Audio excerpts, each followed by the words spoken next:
Why are cars so freaking expensive in 2026? I spend a lot of time on Cars and Bids, Bring a Trailers, Facebook Marketplace, and I look at these cars and I look at what they sell for. And lately, I've just been shaking my head because a lot of cars, especially the cars that we like, all the performance cars and sports cars, they keep going up in value. And some of them are going up so much in value that they're not even worth buying, in my opinion, because it just doesn't make sense. And now I've been buying and selling cars for the channel for, I don't know, like over 10 years. And I have seen the progression and the increase in prices just in general with cars and car parts and insurance and everything's gotten really crazy. And then if you look at even the NSX, the prices on these are starting to go up. But we're talking about R8s, we're talking about Vipers. The Ferrari market is completely cooked. As a matter of fact, I was gonna buy a Ferrari F430 from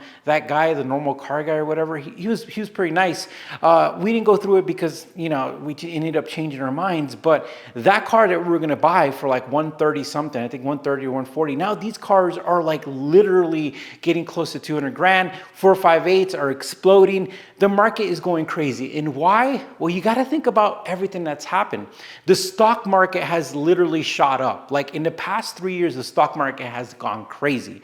And companies have done a lot of stock buyback, meaning that as they grow, they just start putting money back into their stocks and everything's just a big cycle. And then their valuation goes up and blah, blah, blah. Long story short, there's a lot more people with more money. And not only that, equity markets are also looking for places to essentially buy, hold, and sell or make an asset. And now certain cars are becoming to be, I'm gonna make up a word, assetized. And what I mean by that is where a car usually depreciates, especially the ones that everybody loves, especially the older JDM cars, you know, the Cobras now are going up in value. All these cars are literally being turned into assets. So what does that mean? Well, that means that people who have a lot of money, and I'm not talking about like your upper middle class, I'm talking about people who have a ton of money, they just start buying a bunch of cars. And not only that, they start making businesses and dealerships.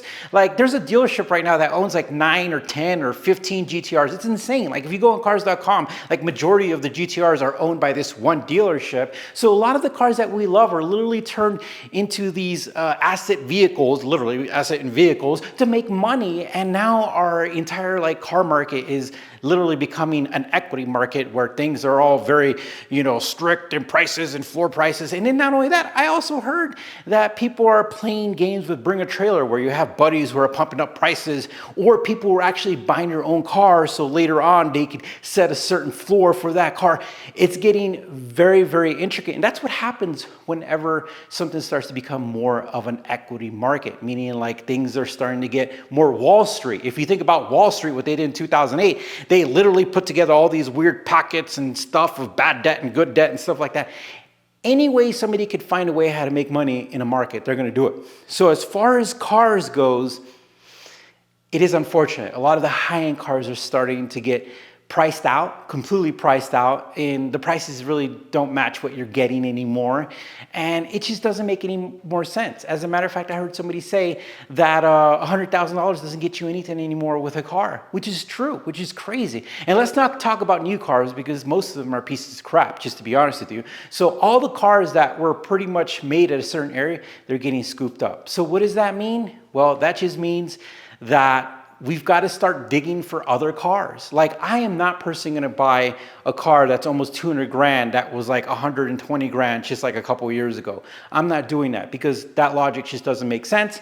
And it's stupid because you're literally buying something from someone who's literally buying it to dump it and they've made money, and you literally now have to keep that car and hope that you can make that money back.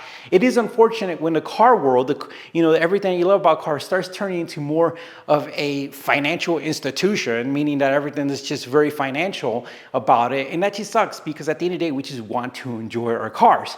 And that's why I think some of the lower end cars are the diamonds in the rough, like the Ford Focus. Like that car is incredibly fun, the Ford Focus ST, and there's so many performance parts. They're so cheap. You could have a ton of fun, and that market isn't impacted by all the guys behind their desk, the little Ferrari guys who are like, oh, we're gonna make our Ferraris worth millions of dollars. And it's just, no. When it comes to being a car enthusiast, I am going to follow the route which makes me happy and which is less stressful and where there's less money involved.